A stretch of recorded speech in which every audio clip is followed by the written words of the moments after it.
هنيجي هنا مثلا نحاول النهارده مفيش داتا، تيجي تديك رسالة لا ده لازم تدخل داتا. لو انا دخلت هنا داتا هيقبل مننا. لو احنا مسحنا ديت وبدأنا ان احنا نخش يقول لك ان ما ينفعش، ان المكان ده ريكواير لازم تدخل فيه داتا. نرجع تاني هنا. لو افترضنا ان انا بقى لا انا عايز اجبره ان هو ممكن مع انه ريكوايرد بس ممكن ما احطش فيه داتا. هتيجي هنا في allow zero length واقول له يس سيف. اجي هنا مثلا ده كده هتلاقي قبل عادي.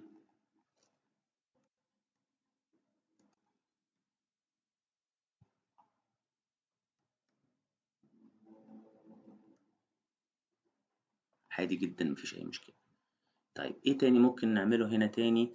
الاندكس هنا باي ديفولت ان هو مش مفهرس.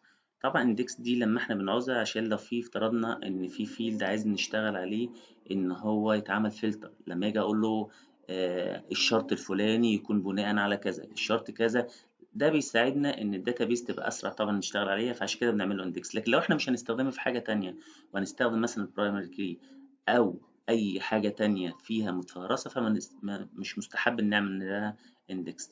طبعا هنا في اندكس كيس لما يبقى في دوبليكيشن، انه يبقى في الحاجه تتكرر مره او اتنين او اكتر، او ممكن يس نو دوبليكيشن الحاجه دي متتكررش تاني. وفي هنا اليونيكود والاي ام اي. اليونيكود كومبريشن دي كانت حاجه قبل كده موجوده عشان الحاجات اللي قبليها زيرو تتكتب، فمش هنحتاج ان احنا نيجي جنبها. والاي ام اي مود وبرده اللي وراها، الحاجتين دول لما في اللغات اللي هي الشرق الصينيه والكلام ده كله برضو بتستخدم في الحالات دي، طبعا احنا مش هنحتاجها هنا. والتكست الاين لو احنا افترضنا عايزينه يمين شمال رايت سنتر وهكذا.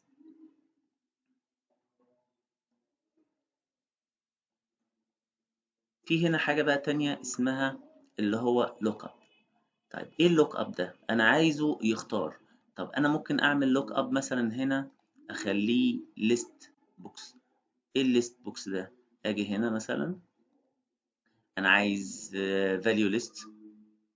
طيب ايه السورس بتاعه؟ اقول له مثلا عايز اختار لي من اتنين، ونعمل هنا العلامة ديت اللي هي السيمي كولون. انا عايز اختار من الاتنين والاربعة والعشرة والتلاتين، اقول له اوكي سيف.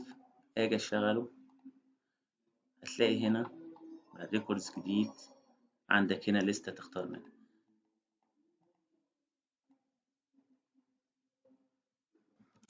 هنا يجيبني يختار مفيش داتا، يبقى مش فيلد ليست. فيلد ليست لو انا عايز فيلد اختار منه، لا فاليو ليست.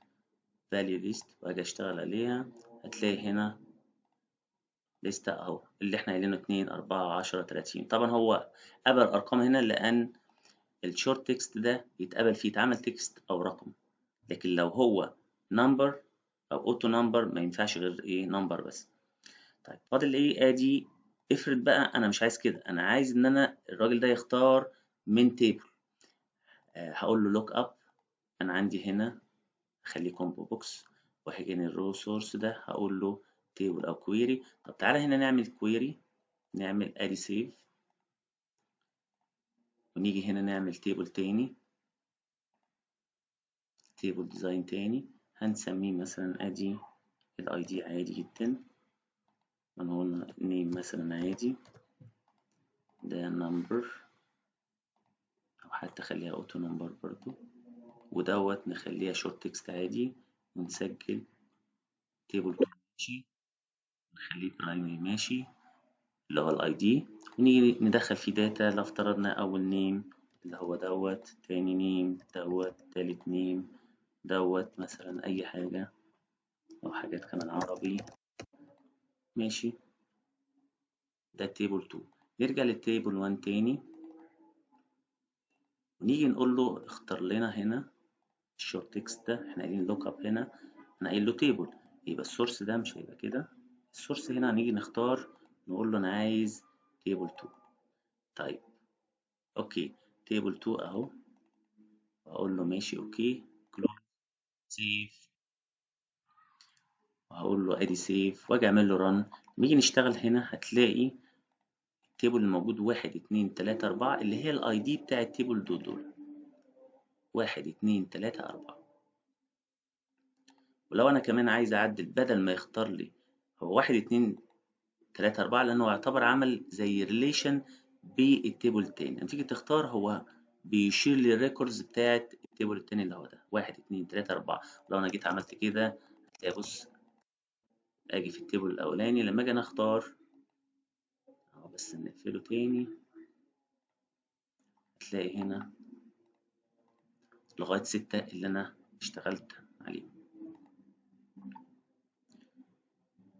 تمام. وادي برضو الرول والديفولت فاليو وهكذا اللي احنا هنشتغل واندكست والاخير. ده بالنسبة للشورت تكست. وفي عندنا كمان اللي هو اللونج تكست. الفرق بينه والشورت تكست ان هو مش 255 حرف. لو احنا عملنا مثلا ماي نيم تاني زودنا له بس واحد مثلا وخليناه لونج، هتلاقوا نفس الفيتشر، بس الاختلاف ان ال 255 السايز راحت، لكن بقية الفيتشر الكابشن والفورمات والديفولت فاليو والريكوايرد كله، وحتى اللوك اب اللي موجود مش هتبقى موجود عشان ده لونج تكست. المفروض ان هو هيتكتب فيه حاجات طويلة مش زي الشورت تكست. احنا هنبتدي لغاية هنا وان شاء الله نكمل في فيديوهات تانية. شكرا، السلام عليكم.